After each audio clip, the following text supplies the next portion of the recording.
Eh, C'était pas un poster de Resident Evil que t'avais là avant?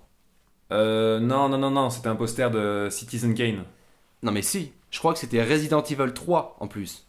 Non, mais c'est un pote qui me l'avait filé. Après, je l'ai utilisé pour cacher un trou dans le mur, c'est tout. Wouah, la honte! La honte! La honte!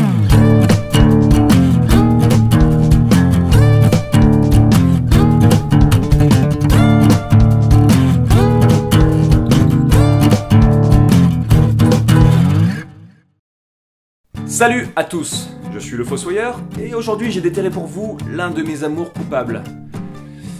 La saga Resident Evil. Evil.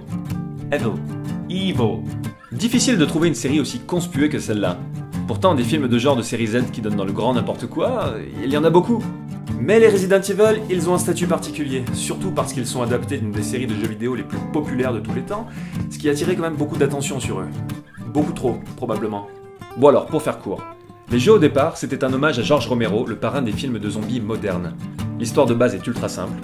Des scientifiques forcément irresponsables et mégalos de la corporation Umbrella font des recherches sur les armes bactériologiques, ça part en sucette, tout le monde à Raccoon City est transformé en zombie, et une équipe spéciale d'intervention débarque pour comprendre ce qui s'est passé et faire le ménage.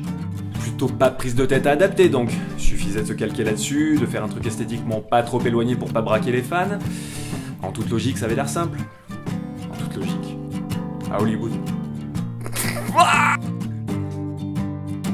Alors, il faut savoir que la saga Resident Evil est parrainée par Paul W.S. Anderson, un mec qui a fait un bon film, Event Horizon, et qui en gros a passé la suite de sa carrière à s'attirer la haine des fanboys du monde entier avec Alien vs Predator, mais aussi donc les Resident Evil. Le tout avec un masochisme dont l'étape suivante aurait été de se balader à poil sur Hollywood Boulevard avec des pinces-tétons et un bail en boule. Au niveau des Resident Evil, c'est assez chaotique. Il a produit et scénarisé les 3 premiers, juste scénarisé le 4ème, mais par contre il a réalisé le 1, le 4 et le 5. Ce mec m'a l'air un peu incertain. Le premier Resident Evil, c'était une série B ni bonne ni médiocre en fait.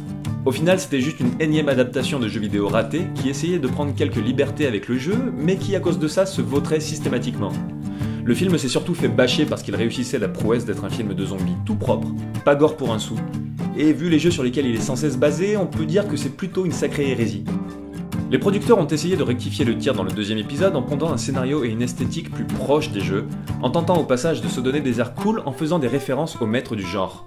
Comme par exemple ce plan hommage à Lucio Fulci, l'alter ego italien et sous-estimé de George Romero qui, au passage, a fait de bien meilleurs films de zombies que son rival américain. Quoi Ouais, les fanboys de Romero là, je les prends un à un. Allez, venez! Au final, le 2ème film est aussi très mauvais, et à partir de là, il y a eu un revirement dans la saga. Apparemment, les producteurs se sont dit, puisque de toute manière on fait de la merde et que personne ne peut nous encadrer, on va s'amuser. Et oula, ils se sont amusés. À partir du 3ème épisode, même s'il continue à caser par-ci par-là quelques personnages issus des jeux, la série de films commence à abandonner tout rapport avec les jeux en question et développe sa propre logique. Enfin, logique, c'est un bien grand mot. Vous voulez un résumé de la saga? Je vous le fais de mémoire. Attention aux spoilers. Dans le 1, il y a un labo, un virus qui se fait la malle et contamine tout le monde, une troupe de l'armée qui débarque avec Michel Rodriguez qui fronce les sourcils, il y a Mila Jovovich en robe rouge qui est là je sais pas pourquoi, il y a un mec qui est coupé en petits bouts et à la fin tout le monde canne. Avant le générique, Mila se réveille seule et fait un gros cliffhanger putassier avec le seul plan du film qui a un vague rapport avec les jeux. Dans le 2, ils sont plus dans le labo, il y a Mila et une autre nana qui se font poursuivre par un gros monstre purulent qui sprint super vite, l'armée c'est des enfoirés qui manipulent tout le monde, et à la fin Mila elle fait un gros cliffhanger putassier en récupérant des pouvoirs psychiques. Dans le 3, on est chez Mad Max, Mila fait mumuse avec ses pouvoirs, les zombies courent comme Usain Bolt, tout le monde est très content d'avoir un look post-apo steampunk, et à la fin Mila elle fait un gros cliffhanger putassier en découvrant qu'elle a plein de clones super énervés et qui vont tous casser la gueule à Umbrella Corporation. Dans le 4, les clones attaquent Umbrella, ça foire, Mila prend l'avion et se fait attaquer par des plagiats de Silent Hill, Wentworth Miller joue un prisonnier, ouais je sais c'est surprenant, il y a un gros black qui se fait pas péter la gueule, le méchant ressemble à un agent Smith lifté, il y a une vague critique de Hollywood, et à la fin Mila elle fait un gros cliffhanger putassier en attendant de se faire attaquer par sa pote qui a retourné sa veste, me demandez pas pourquoi. Dans le 5, Mila se bastonne en faisant plus de ralentis que dans tous les autres épisodes réunis, ils sont dans une base souterraine qui recrée des environnements urbains, le méchant du 4 est devenu un allié, me demandez pas non plus pourquoi parce que j'ai rien pané au scénario, ils sortent et Mila fait un gros cliffhanger putassier en constatant qu'il y a beaucoup de zombies dehors et que ça va bastonner sec, de préférence au ralenti. Si vous voulez des détails sur les scénarios qui de toute manière n'ont aucun sens, il y a toujours le dieu Wikipédia. Bref, personnellement, j'ai jamais vu une série hollywoodienne aussi systématiquement jusqu'au boutiste dans n'importe quoi. Mais là, les films, ils sont tellement capillotractés, ils te tirent plus les cheveux, ils te scalpent. Après, le scénario dans Resident Evil, c'est aussi important qu'un scénario de porno. Là, en l'occurrence, c'est un amoncellement d'excuses pour faire des ralentis esthétisés sur Mila Jovovich qui tire sur des zombies avec des gros flingues. Et comme son chirurgien esthétique lui a interdit de vieillir, visuellement, ça reste raccord même 10 ans après le premier volet. Et ces ralentis, les ralentis, mais tellement de ralentis. Non mais, ces films, sérieux, s'ils étaient en vitesse normale, je pense qu'ils feraient pas plus de 20 minutes chacun. Bon, pour vous donner une idée du niveau des scénarios. Quel que soit l'épisode regardé, pour le spectateur, il y a un déroulé systématique dans le visionnage. Les 10 étapes de réaction devant un Resident Evil. Étape 1. Mia Jovovich, c'est quand même une bonne actrice. Étape 2. Quoi? Étape 3. Mais c'est qui lui? Étape 4. Et lui là, il est pas mort? Étape 5. Il fout de quoi là? Étape 6. Étape 7. Mais tout le film est au ralenti ou... Étape 8. Ça n'a pas de... Étape 9. Je vous jure, je le fais. Étape 10.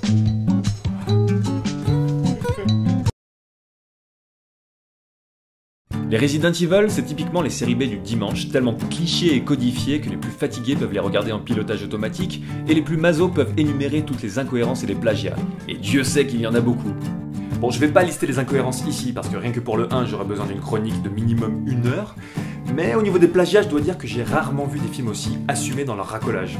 Ils pompent absolument tout ce qui a eu du succès, principalement dans les années 2000, mais pas que. Attention, ne surtout jamais tenter de faire un jeu à boire avec le listing des plagiats de Resident Evil. Voilà pourquoi. Ok. Un shot par plagiat détecté. Go! Matrix, The Island, Blade 2, Matrix, Silent Hill, Mad Max, Matrix, 28 jours plus tard, 300, L'Armée des Morts, Matrix, New York 97, Akira, Iron Flux, Matrix, Matrix, Matrix. Et les titres? C'est quoi ces titres? C'est quoi le rapport avec les films? Chaque titre est interchangeable avec celui de n'importe quel épisode. C'était possible de faire encore plus cliché dans le côté titre de série Z? Comment ils les choisissent?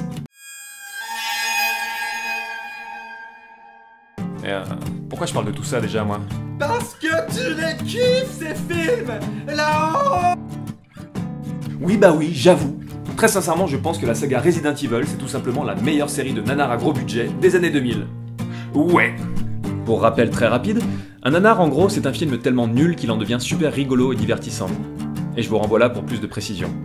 Généralement ce sont des films assez fauchés et c'est peut-être pour ça qu'il y en a très peu dans le système hollywoodien. Avec des budgets conséquents, le nul a tendance à ne pas devenir marrant, juste boursouflé.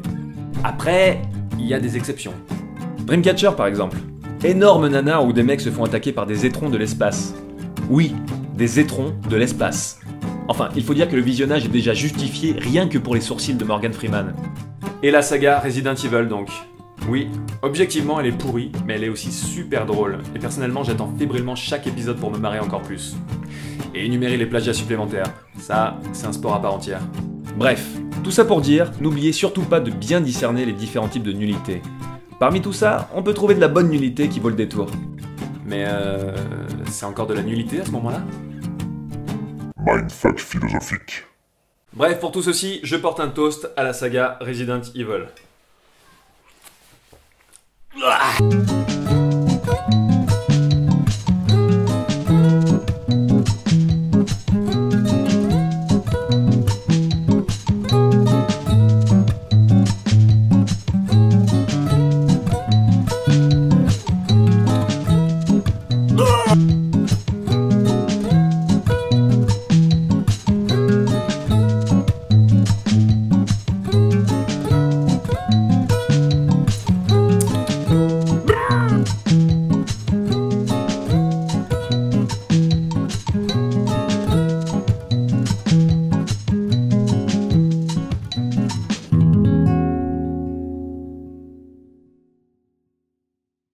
Ça dénonce, ça dénonce. Équilibre de la pelle.